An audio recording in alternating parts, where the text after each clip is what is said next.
파리올림픽에서 배드민턴 여자 단식 국가대표로 금메달을 딴 안세영이 배드민턴협회를 향해 공개적으로 불만을 드러낸 가운데 안세영은 지난 7년간 대표팀의 청소와 빨래 등 잡무를 도맡아 해오면서 피해를 봤다고 추가적으로 폭로했는데, 안세영은 중학교 3학년이던 2017년 처음 대표팀에 발탁됐는데 이후 선배들의 끊어진 라켓줄을 교체하거나 방 청소와 빨래 등을 전담하다시피 하는데요.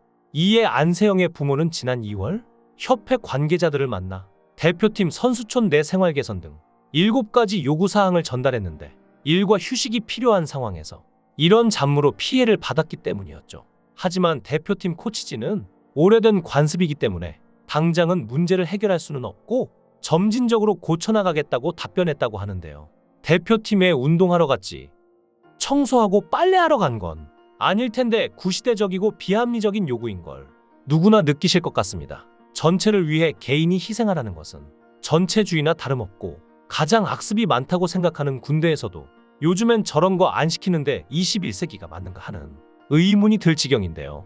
중3을 데려와서 빨래를 시킨 건 아동학대나 다름없는 부분이고, 협회는 관습이라고 했지만 관습이 아니라 악습인 것 같은데 관습이라고 말하는 것 자체가 배드민턴계가 얼마나 엉망인지 알 수 있는 대목이죠. 선배는 존중받아야 하지만 후배를 가정부로 만들면 안 되는 거 아닌가요?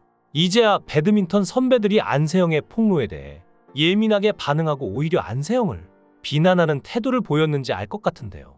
2004 아테네 올림픽 배드민턴 남자 복식 금메달리스트 하태권은 아무래도 협회는 규정 안에서 배드민턴 발전을 위해 전체적인 시선으로 움직일 수밖에 없다며, 협회는 이 종목을 원활하게 운영하기 위해 개인이 아닌 전체 선수 관리를 위해 규정과 규칙을 만들어 놨을 것이라며, 협회가 그 규칙을 어기고 특정 선수에게 불이익을 줬다면 협회의 문제이고, 선수가 불만을 가질 만하더라도 협회가 기존 규칙대로 운영했다면 선수의 문제라는 발언을 했는데요. 그러면서 협회가 한 선수에게만 맞춰줄 수는 없다는 의견을 강조했습니다. 국가대표 출신인 방수현도 인터뷰에서 안세영의 발언을 비판했죠. 사실 어떻게 보면 모든 선수들이 부상을 가지고 대회에 나갈 수밖에 없고, 본인도 수술을 권유받았지만 수술하고 선수가 다시 회복하고 경기에 나가는 게 쉽지 않기 때문에 훈련으로 만회하면서 시합을 나갔다는데요.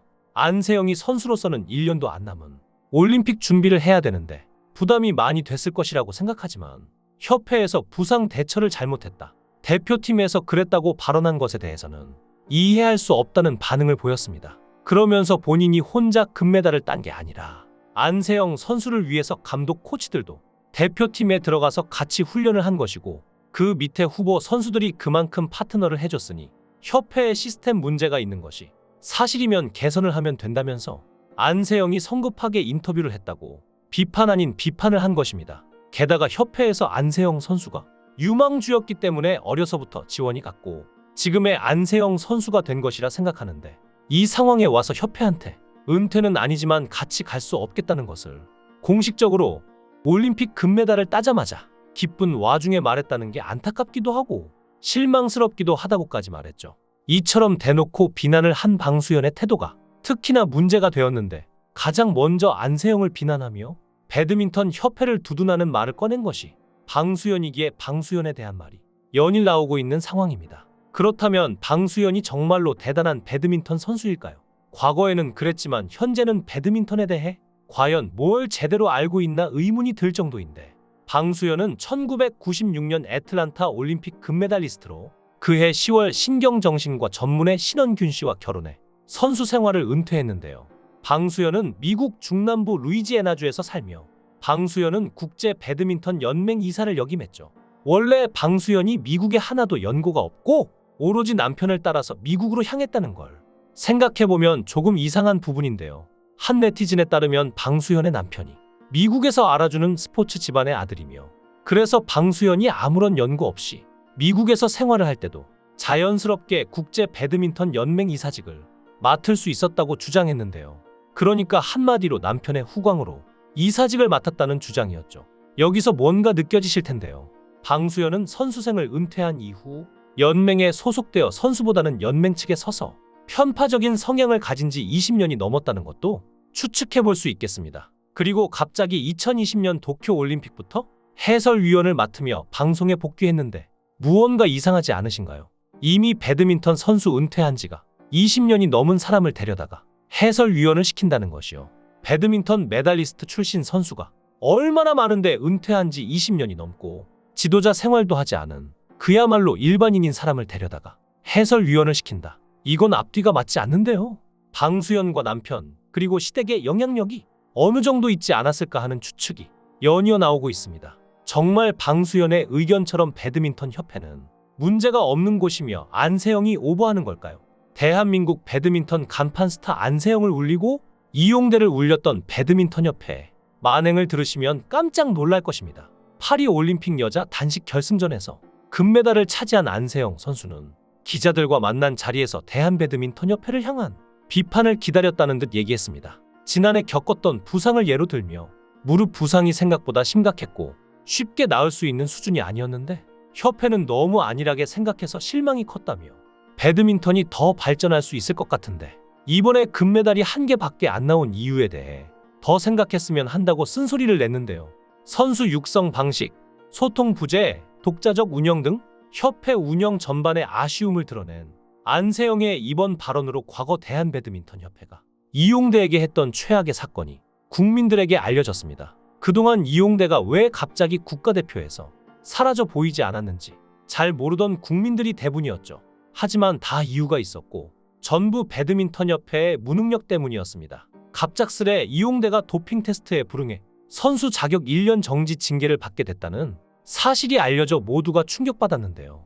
배드민턴 협회는 기자회견을 열어 이 부분에 대해서 해명습니다. 가장 중요한 부분은 이용대가 도핑을 했느냐, 하지 않았느냐 여부였는데요. 도핑이란 운동 선수가 일시적으로 경기 능력을 높이기 위해 호르몬제, 스테로이드, 신경안 정제 등 약물을 사용하는 것을 말하며 전 세계적으로 운동 선수의 도핑은 아주 엄격히 금지되고 있기 때문에 스포츠 선수의 약물 문제는 아주 큰 것이었죠. 협회는 이용대는 금지 약물을 복용하지 않았고 단지 대회, 훈련 등 시기가 겹쳐 세계 반도핑 기구에 도핑 테스트에 참가하지 못했을 뿐이라고 해명했는데요. 여기서 배드민턴 협회의 무능이 드러납니다. 이용대가 금지 약물 복용을 한 것이 아니라 테스트 자체에 응하지 않았다면 왜 응하지 않았는지 그 이유가 궁금하실 텐데요.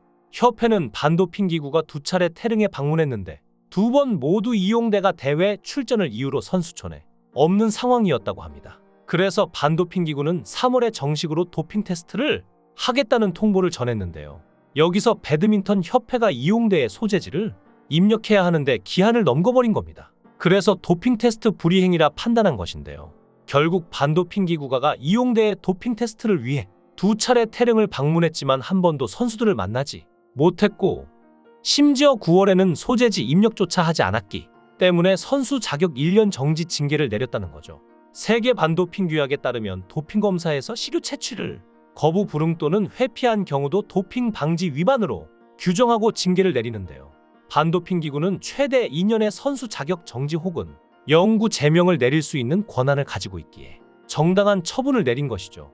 그저 이용대를 신경 쓰지 않고 도핑 테스트고 뭐고 우리는 신경 안 쓴다는 마인드로 배드민턴 협회가 말 그대로 삽질을 한 것입니다. 선수 본인이 분기에 한 번씩 마감 시간 내에 자신의 소재지를 전산으로 입력해야 하지만 이용대의 경우 협회가 국제대회 일정을 받아 대신 일 단위로 입력하고 있었는데 여기에는 숙소와 경기장 주소까지 세밀하게 입력해야 하며 이걸 다 협회가 전담해서 하고 있었습니다. 그러니까 변명의 여지 없이 배드민턴 협회의 100% 잘못인 거죠. 당연히 이용대는 억울할 수밖에 없습니다. 다행스럽게도 재심을 하여 국제대회에 출전할 수 있는 기회를 얻었는데요. 그럼에도 불구하고 이용대의 명예는 바닥으로 떨어지고 말았습니다. 이런 협회에게 안세영이 요구한 사항이 정말로 과한 것일까요?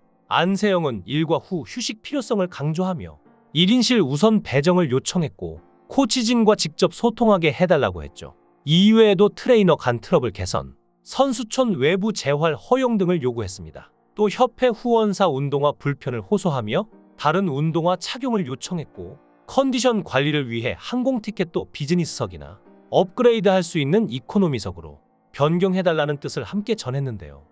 하지만 7가지 요구 중 받아들여진 건 얼마 없습니다. 진천 선수촌은 파리 올림픽 출전 선수들에게 우선 1인실을 배정했지만 대회 참가를 위한 해외 숙소는 재정적 문제로 2인실로 배정했다고 하는데요.